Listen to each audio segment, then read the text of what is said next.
bienvenue à Pédérama sur Radio Libertaire 89.4. Non mais laisse-nous un fond, t'as coupé le fond. Hein ah oui, si j'entends. 84, la radio sur le pub. C'est hyper professionnel comme émission, j'adore. En septembre, il y a eu la première soirée, lancée sous mon impulsion. Et les copines de Pédérama ont suivi. Merci beaucoup les filles. Et depuis ce temps-là, nos envies de monter des projets de plus en plus fous ne cessent de croître. Blablabla. Quoi, blablabla, connasse. Tout devient possible grâce au groupe, grâce à l'entraide, grâce à la solidarité. Alors oui, vive Pédérama, vive les projets, vive l'action, vive l'anarchie, vive les folles, vive Barbara. Vous avez gagné votre pari. Je vis mes délires, je suis folle, je chante, je m'envole. Avec vous, j'ai tout. Bon Monsieur Katia, vous réécrivez l'histoire. Mais elle t'a parlé pendant le jingle. Si t'avais des écouteurs aussi, connasse. À quoi elle sert en fait? Enfin, à quoi elle sert Jessica entre guillemets? Jessica, il n'y a pas de guillemets, c'est très simple. Elle me sert à avoir des orgasmes du feu de Dieu. Wild thing,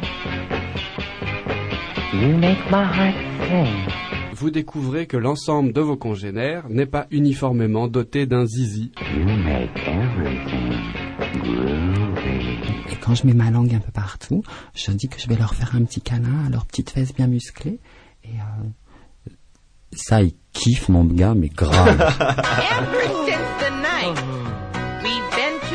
Donc Xavier, vous êtes né en province, hein. C'est quelque chose qui vous est arrivé dès votre plus jeune âge, la province? Ouais, j'ai passé 20 ans de ma vie en province, en fait.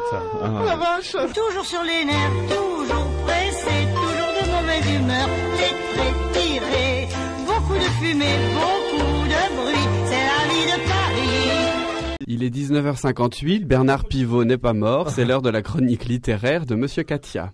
La culture, c'est comme le riz. Alors vous avez lu du Jean Genet? Vous pouvez parler là, hein. La contemplation des bras d'Armand, je le crois, était ce soir l'unique réponse à toutes les inquiétudes métaphysiques. c'est de la pédale triste, non? Ah bah oui, c'est du... Bah elle est pas heureuse, hein. Enfin, tu vois... Il y a plein de trucs romantiques quand même dedans. C'est dur parce qu'il n'y a pas d'histoire, c'est vraiment ça le problème, c'est qu'il... Digression, c'est... Évidemment. Ah oui, bon alors le mec, tu vois, enfin, je suis trop direct, tu vois. Et t'as vu le passage? C'est qu'il y a tout le truc de... Il le rencontre, il le décrit près de l'arbre, près du square... Et puis à la fin, pouf, il remonte sa culotte et c'est fini. Tu vois, enfin, il n'y a pas une description de phallus, de tétons, d'abdominaux, de poils, je sais pas, sortant du, je sais pas. Enfin bon. Oui, Katia, c'est de la littérature, c'est pas du porno. Ah, c'est ça. T'es comme le comté, tu pues un peu. Salut, cherche poète. Hop. Passons au travestissement de l'homosexuel. Ma toute première sortie en ville et mon première sortie en femme, c'était pour Halloween. Il s'agit du PD qui se féminise pour appuyer une position idéologique sur la question des genres et qui s'amuse au fond de porter les couleurs féminines en tant que mâle biologique dans un monde hétérosexuel dominé par le patriarcat qui écrase tout autant la femme que la pédale.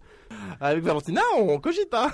J'ai passé, comme beaucoup de PD, j'ai passé vachement d'énergie et de temps à vouloir ressembler à ce PD idéal de magazine de On a tous essayé ça. Marc. La gym, enfin tu vois, on a tous essayé d'être un Ken à un moment. Et je me suis rendu compte que Ken, c'est trop de boulot. Il jouit mal. Et puis, j'en sais pas comment il joue. Ken, il a pas de bite. Il a pas de bite, le pauvre. Alors que Jessica en a une. La fille tout en autruche, c'est moi. Voilà. On a De 2 quoi minutes. pouvons-nous parler? Je sais pas, moi, j'ai plus rien dans le frigo, faut absolument que je fasse les courses. Sylvie Vartan est très petite et elle a Et des Dalida jambes aussi. très grandes. Alors que non. Dalida Non, pas du tout. Quoi, pas du tout. Dalida a un torse très long et des petites jambes. Alors que Sylvie bon Vartan, c'est l'inverse. Tu ne pédales bien, l'abbé. Je sais pas. Oh, elle est folle placard de toute façon à l'époque où elle est. Bah maintenant, elle fait plus rien. personnelle. Enfin, je sais pas, elle fait quoi maintenant? Je sais pas. Mais elle est pas... Non, elle est pas morte, la traînée. Mais si elle est morte. Quoi? Alors, on se disait, c'est vrai qu'il écrit plus grand chose. Et qu'il y a des places, Charles Trenet, donc il est forcément mort. S'ils appellent des rues par ton nom, c'est que t'es mort. Ah oui, peut-être. Ah, on est obligé d'être mort. Ah ouais. Ouvre la bouche, ferme les yeux, tu verras, ça glissera mieux. Plug-le. Quoi, plug? Bah, Ah, mon ordinateur? Il est idiot ou quoi? Pédérama?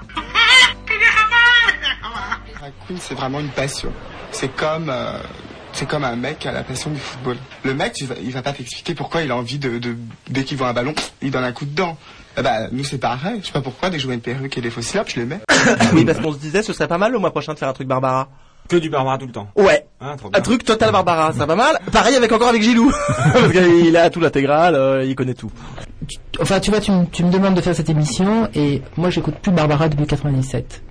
Parce que Barbara c'est une chanteuse vivante et c'est quelqu'un qui est quotidiennement avec toi, qui est quotidiennement à la création et donc tu peux plus l'écouter quand elle est pas là. Alors bon, est-ce que les hommes et les femmes sont faits pour vivre ensemble? Ça c'est ou les hommes et les hommes et les femmes quand je dis ça. Alors ça je sais pas si on est fait pour vivre à deux. Bienvenue dans le monde des PD libertaires. Donc il faut pas avoir peur de ces trucs-là, évidemment. Oui, il y a du caca dans le cucu. On dirait un club de province un peu. Il n'y a rien d'autre à dire, les homos c'est que des PD, ça restera des PD. On va parler un petit peu de toi ce soir. Oui, Nacha. Raconte-nous les années 80, c'était comment avant dit au coin du feu? Avant d'arriver à la petite vertu, c'était quoi ton parcours professionnel de pédale? J'étais apprentie coiffeuse. Comme toutes les stars pédales. Alors vous me direz maintenant, et les années 70? Et les années 70, Coco? Je vous réponds, j'avais pas prévu de réponse. Méziane, vous étiez coiffé comment, dites, dans les années 80? Racontez-nous.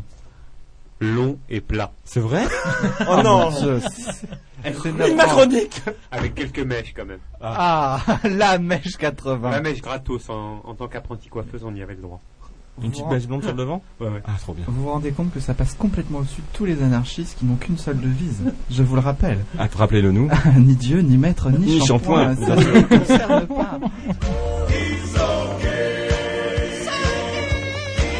C'est bien plus tard qu'en fait on commençait à se poser la question et on osait à peine demander aux potes comment va ton copain, parce qu'on se demandait s'il était mort ou s'il était encore vivant.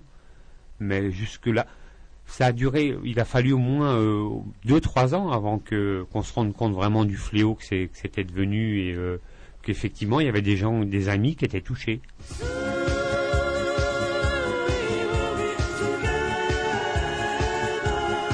L'abbé Pierre offrait des tentes aux pauvres pour affronter l'hiver. Ma tata tricote des moufles pour les petits lépreux de Jakarta. Alors toi aussi, ce soir, adopte une jeune séropote pour l'hiver.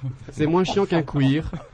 Et en plus, celles qu'on a trouvées n'ont vraiment besoin de personne. Le critère pour entrer à l'association, c'est qu'on est jeune chez nous entre 18 et 40 ans. D'accord. Oh, c'est sympa. On est toutes jeunes. Wow. Ça va comment, vos amours? À vous. C'est génial. C'est quoi le prochain sujet? Salut toi. Salut Régénus. Lève l'ambiance. Il y a un monde fou. Moi, ça m'avait fait un choc quand j'étais revenu de mes premières UEH parce que je me baladais avec des tongs, avec des plumes sur le bout des tongs et puis une fleur dans les cheveux. Et quand je suis revenu à Paris, je me suis dit, oh, t'étais toi-même là-bas, ici, c'est pas possible. Et le retour à Hétéroland est assez violent, effectivement. Oui. On voudrait pas qu'il y ait un groupe d'extrême droite qui viennent et surtout qui prennent d'assaut les UH. Maintenant, on est prêt à discuter. Bel exercice de langue de bois. Hein. C'est des administratrices. Non, bah après. Je veux éviter aux Français le changement vers l'inconnu, qui serait aussi le changement vers le pire. Alors, qui va nous parler de son parcours de PD à Lille? Un tout petit peu au début quand même, hein. Ok, mais si tu vas parler... Merde, j'ai écrit des trucs. Mais si tu vas parler... Mais ceci dit, à Montréal, tu vas à un sauna au mois de décembre, au janvier. S'il fait moins 20 dehors, il n'y a personne qui aura... Ah si, il y a du monde, hein. Tu passes ta vie à soulever de la fonte. Tu n'as pas honte? Si vous nous aimez, envoyez-nous des messages. Cher Pédérama, est-ce que vous pouvez parler moins fort dans les micros? Merci, la voisine. On fait de la pub pour des soirées commerciales maintenant. Bah j'ai peur d'y aller alors. C'est pas commercial, c'est 10 €. Cher Pédérama, vous arrêtez quand qu'on puisse avoir une vraie émission sur les homosexuels sur Radio Libertaire? Signé une idiote. On n'arrête pas tout de suite. Quand on en aura marre. Tu veux qu'on crève? Laisse ouvert. Oh, mais je vais ouvrir tout à l'heure. Fais pas chier, merde. Il faut aller se faire enculer. Mais c'est la quête, stresse tout le monde.